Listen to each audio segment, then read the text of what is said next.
नमस्कार दोस्तों, मैं विनय शर्मा अपने चैनल में आप सभी का बहुत बहुत स्वागत करता हूं और आशा करता हूं कि आप सब स्वस्थ होंगे, मस्त होंगे। दोस्तों, हम आज बात करेंगे केतु ग्रह पर। बेसिक क्या है, मैं क्या बात करना चाहता हूं, मैं आपको पहले बता देता हूं। मेरा ऐसा सोचना है अपने पूरे ज्योतिषी अनुभव से, मतलब जब से मैं ज्योतिष कर रहा हूं, लगभग 25 से 26 सालों से, मैं उसके आधार पर अपने ज्योतिषी अनुभव से आपसे मैं ये कहना चाहता हूँ कि हमें शनि, राहु, केतु, ये 3 ग्रहों का उपाय हमें हमेशा अपने जीवन में करते ही रहना चाहिए। हमें अपने साथ पैरेलली इसको अपने जीवन का हिस्सा बना लेना चाहिए। रेगुलर बेसिस पर हमें इसका उपाय करना चाहिए, क्योंकि शनि और राहु केतु हमें ताउम्र जिंदगी भर हमें प्रभावित भी करते हैं और हमें चिंता, परेशानी, रुकावट, बाधा, दुख, तकलीफ, प्रॉब्लम, हताशा, निराशा, डिस्टर्बेंस, जितने भी तरह की निगेटिविटी है वो सब इन्हीं 3 ग्रहों के माध्यम से हम तक आती है। अब विस्तृत रूप से मैं आपको इसे समझाता हूँ। बेसिकली हमारे 4 ग्रह जो होते हैं वो नैसर्गिक पापी ग्रह होते हैं। शनि, मंगल, राहु, केतु, ये सभी जानते हैं।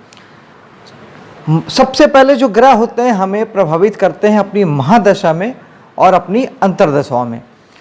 कई बार क्या होता है कि चूंकि 120 साल की विषुवंतरी महादशा मानी जाती है और औसत उम्र हम ये मानते हैं कि 70 से 80 साल लोगों की औसत उम्र होती है, 90 साल भी हो तब भी बहुत सारे लोगों को हो सकता है कि केतु की महादशा पूरी जिंदगी ना मिले, या किसी भी एक ग्रह की महादशा पूरी जिंदगी भी ना मिले। एक ग्रह से 2 ग्रह की दशा आपको नहीं मिलती पूरी जिंदगी, लेकिन अंतर्दशा के रूप में हर ग्रह की महादशा में केतु अंतर्दशा के रूप में आएंगे और इसी प्रकार से आपकी प्रत्यंतर दशा में आएंगे।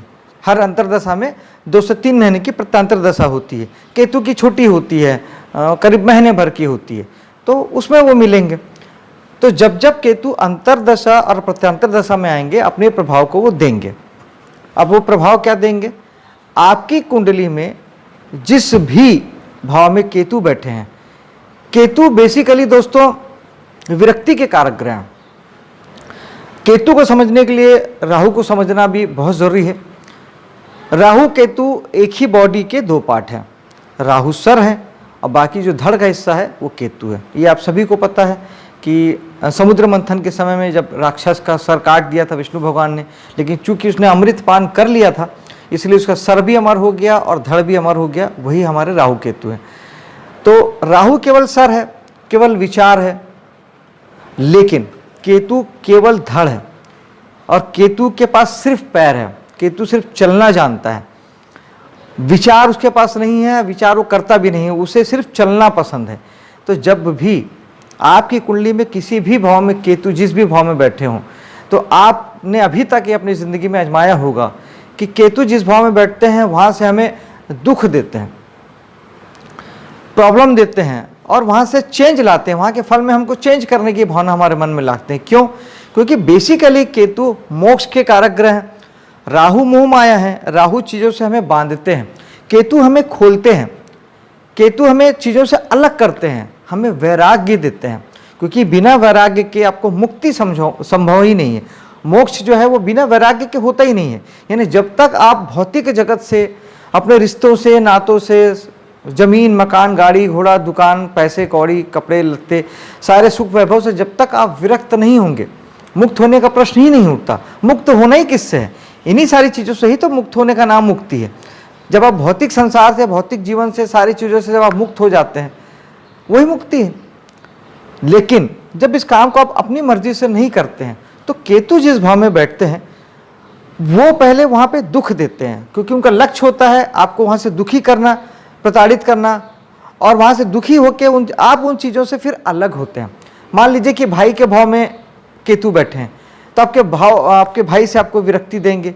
विरक्ति होने के लिए दुख जरूरी है, तो आपको वहाँ से दुख मिलेगा, आपको पीड़ा होगी, आपको प्रॉब्लम होगी, तब आप वहाँ से अटैच होंगे, डिटैच होंगे कि अरे सब बेकार है, कोई मतलब नहीं है। यही चीज़ सप्तम भाव में पत्नी के साथ होगा, यही चीज़ आप दूसरे भाव में, अन्य भाव में अन्य चीज़ों के साथ होगा। धन भाव में केतु बैठ जाएंगे तो आपको धन से विरक्ति दे देंगे। तो कुंडली के 12 भाव में जहाँ भी केतु बैठेंगे वहाँ से विरक्ति देंगे, लेकिन ये कब देंगे? अपनी अंतर्दशा में, महादशा में। तो फॉर टाइम बिंग है, जब अंतर्दशा आएगी तभी आपको उसके फल प्राप्त होंगे, प्रभावित होंगे। लेकिन गोचर एक ऐसी चीज होती है, जब हम जन्म लेते हैं तो उस समय जो ग्रहों की पोजीशन होती है उसके आधार पर आपकी एक कुंडली बनती है। ये समझिए कि वो ब्रह्मांड की एक फोटो है। उस समय आकाश में जो ग्रहों की जो पोजीशन है उसकी एक फोटो हम खींच लेते हैं, वही फोटो आपकी कुंडली है। तो उस समय की ग्रह पोजीशन आपको जिंदगी भर प्रभावित करती है, महादशा और अंतर्दशा के रूप में। लेकिन ग्रह तो ब्रह्मांड में घूम रहे हैं, वो तो लगातार गोचर कर रहे हैं, घूम ही रहे हैं, उनका घूमना तो नहीं रुकता।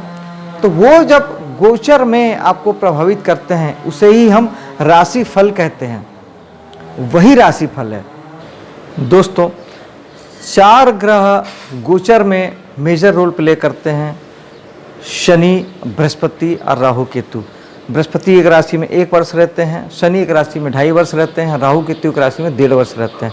इनका प्रभाव आपको दिखाई देता है, ये आपके लाइफ चेंजिंग परिवर्तन लाते हैं, जीवन इसमें बदल तक जाता है। क्योंकि शनि में या बृहस्पति में या राहु केतु में जब कोई दुख या तकलीफ या प्रॉब्लम आती है तो 1.5 साल 2.5 साल बहुत बड़ा वक्त होता है, जिसमें आपका जीवन पूरा के पूरा तहस नहस हो जाता है, पूरा जीवन बदल जाता है। इसलिए मतलब मेरी अपनी ऐसी समझ है कि शनि अब गोचर में चूंकि सारे ग्रह एक साथ घूम ही रहे हैं, लगातार घूम रहे हैं, तो आपके शनि, राहु केतु ये हर 1.5 साल में या 2.5 साल में राशि बदल के दूसरे भाव में चले जाते हैं।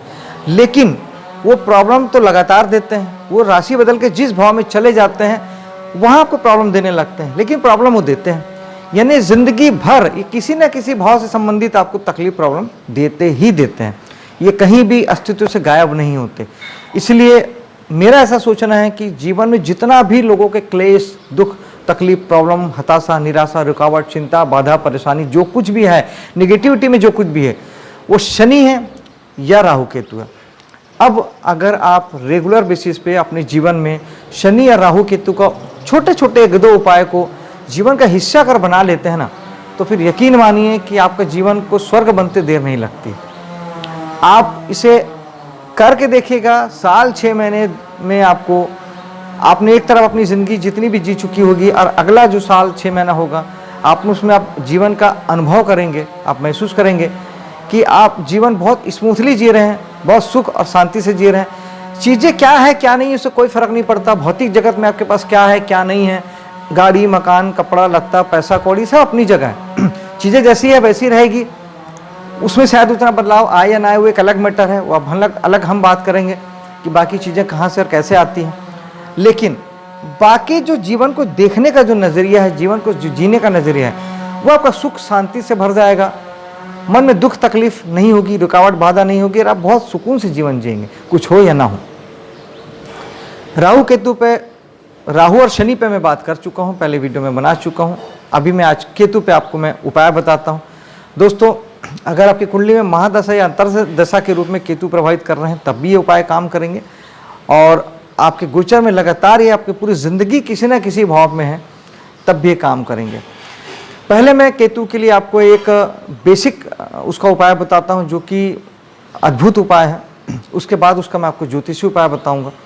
दोस्तों, केतु के पास सिर्फ पैर है, यानी आपको वहाँ कर्म करना है, विचार कुछ भी नहीं करना है। यानी यहाँ पे गीता में भगवान जो कृष्ण जो कहते हैं कि कर्म करो और फल की चिंता मत करो, आपको वही वाला नियम यहाँ पे लगाना है। जिस भाव में केतु है, चाहे कुंडली में या गोचर में, उस भाव के लिए आप केतु बन जाइए। आप कुछ भी सोचिए मत, प्लानिंग मत करिए, भविष्य के लिए की योजनाएं मत बनाइए, क्या मिलेगा क्या आएगा, कितना लाभ प्राप्ति होगी, इसके बारे में मत सोचिए। बस आपको केवल और केवल उस भाव के कर्म को करना है, क्योंकि केतु सिर्फ पैर है, वो विचार बिल्कुल पसंद नहीं करते। जब आप वहाँ विचार करना शुरू करते हैं, दिमाग लगाते हैं, गणित लगाते हैं, सिर्फ केतु तब तकलीफ देते हैं। मान लीजिए कि किसी काम से आपको 10 रुपये का मुनाफा होना है और आपने सोचा कि यार इस काम से मुझे 12, 14, 16 का मुनाफा हो जाता तो अच्छा होता। केतु तकलीफ दे देंगे, 10 तो छोड़िए 4 का मुनाफा भी नहीं होगा। और आप इस बात को आजमा के देख लीजिएगा कि आप कर्म करिए और फल की चिंता मत करिए। जहाँ पे 10 मुनाफा होता था वहाँ पे आराम से आपको 12 और 14 का मुनाफा भी हो जाएगा। ये मैंने देखा है करके। आप अगर बिल्कुल भी उस दिशा में सोचे ही नहीं, किसी प्रकार की कोई कल्पना प्लानिंग, केवल अपने कर्म को कीजिए, फल की चिंता ही मत कीजिए, अद्भुत परिणाम आते हैं, बहुत अच्छे परिणाम आते हैं। परिणाम चाहे धन को लेके हो, लाभ प्राप्ति को लेके हो, रिश्तों को लेके हो, प्यार मोहब्बत को लेके हो, दोस्ती यारी को लेके हो, समाज में मान सम्मान सोसाइटी को लेके हो, जीवन के किसी भी डोमेन में किसी भी भाव में केतु हो, अगर आप उस चीज़ के बारे में सोचना छोड़ देते हैं और केवल अपनी जिम्मेदारी का निर्वाह करते हैं, आपको अच्छे रिजल्ट आते हैं। एकदम बेसिक उपाय है, क्योंकि राहु भोगी है और केतु योगी है। आपको उस भाव के लिए योगी बनना है। योगी बनने का अर्थ दाढ़ी बढ़ा के जंगल में घूमना नहीं है। योगी बनने का अर्थ है वर्तमान में जीना, ना भूतकाल को देखना, ना भविष्यकाल की प्लानिंग करना, केवल और केवल वर्तमान में जीना। बस जो सामने है उतना ही करना, उस भाव के लिए जिस भाव में केतु बैठे हैं, केवल एक भाव के लिए, और उस भाव के संबंध में जो जो उस भाव की चीज़ें होती है, उन चीज़ों के लिए आपको केतु बनना है। तो इससे आपको अद्भुत परिणाम की प्राप्ति होगी। और अगर एस्ट्रोलॉजिकल बात करते हैं तो एस्ट्रोलॉजिकली आप केतु के लिए गणेश जी की पूजा कर सकते हैं, जो कि बहुत अच्छा तरीका है केतु को ठीक करने का। कंबल या उन्हीं वस्त्रों का दान केतु का दान कहलाता है। ग्रह जो होते हैं उनके दान से बहुत जल्दी हील होते हैं, पवित्र होते हैं, अच्छे हो जाते हैं और अच्छे परिणाम देते हैं।